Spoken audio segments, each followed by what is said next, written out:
You know, sometimes doing these Famidailies is a bit of a surprise. I remember hating P.O.W. Just one of my least favorite NES games. And then I got Datsugoku and saw it was by K Amusement, and I went, oh, that makes sense. They've been responsible for almost all of the really bad ports of SNK games that we've seen. I put it in, said let's get this over with, and then I didn't hate it. Datsugoku started out as an arcade beat-em-up, and despite using an English subtitle, Prisoners of War, the title actually means something like Jailbreak. The game really wears its Rambo 2 influences on its sleeve. You're sent into an unnamed Southeastern Asian country tasked with rescuing prisoners of war, get captured and thrown into a prison cell, from which you break out and then beat up the entire army. The game is a beat-em-up where the B button punches and the A button kicks. Pressing both simultaneously unleashes a jump kick. Initially, the kicks seem to be about twice as strong as the punch, and they have better reach. So in general, it's better to rely on the kick. The jump kick is a bit finicky, and it sometimes just doesn't connect. But it is the strongest unarmed attack.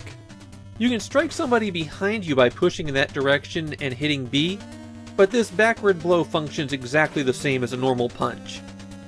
Something they added to the Famicom game was the ability to enter rooms that you'll pass in the background. Inside these, you'll have to defeat a series of enemies, and once they're all down, you get a power-up. There's exactly 3 power-ups. The brass knuckles will make your punches much stronger.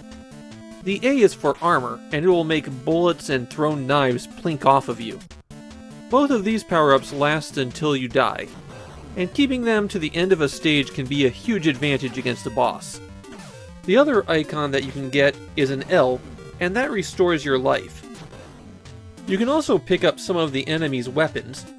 If you get the knife, then hitting the punch button will throw it, and if you pick up a rifle, then you have 10 shots that you'll fire with the kick button.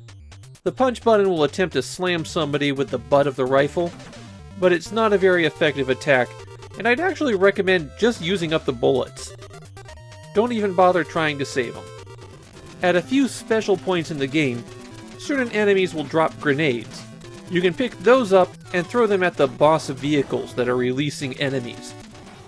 There's 5 stages in Datsugoku, though the 5th one is super short, consisting of a very brief run-up and then the final boss. The other 4 stages are extremely long. In fact, just calling them stages doesn't do them justice, since they'll take you through a huge variety of environments. There's also some stage obstacles to watch out for, like when you're in water, you can't kick or jump.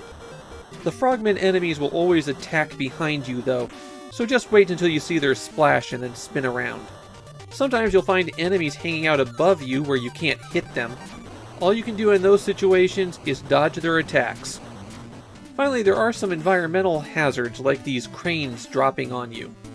These only hurt you when they're coming down, so you can just walk past them at that point. There aren't an enormous variety of enemies in Datsugoku. It basically comes down to regular guy who rushes at you, guy with knife, and acrobatic guy with knife. The maximum number of enemies that can be on the screen with you at once is 3, but that's enough to be a decent challenge. You'll also encounter enemies that walk out and do something, like people with rifles or grenades. And there are these motorcycle riders who will zoom in and you can knock off if you're quick enough, but they hit so hard you'll more likely want to dodge them.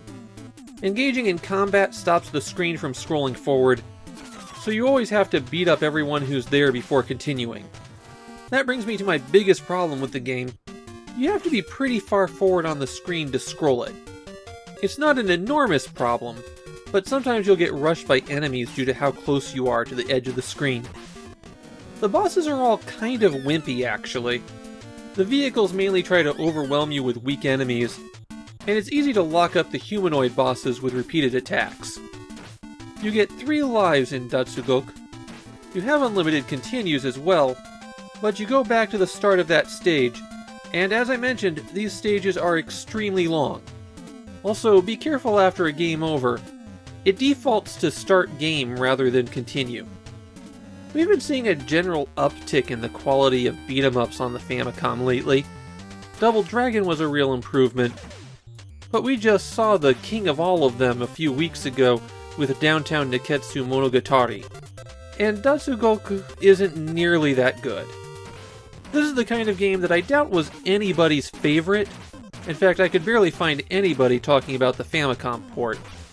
This is pretty much the textbook definition of, yeah, it's fine, I guess.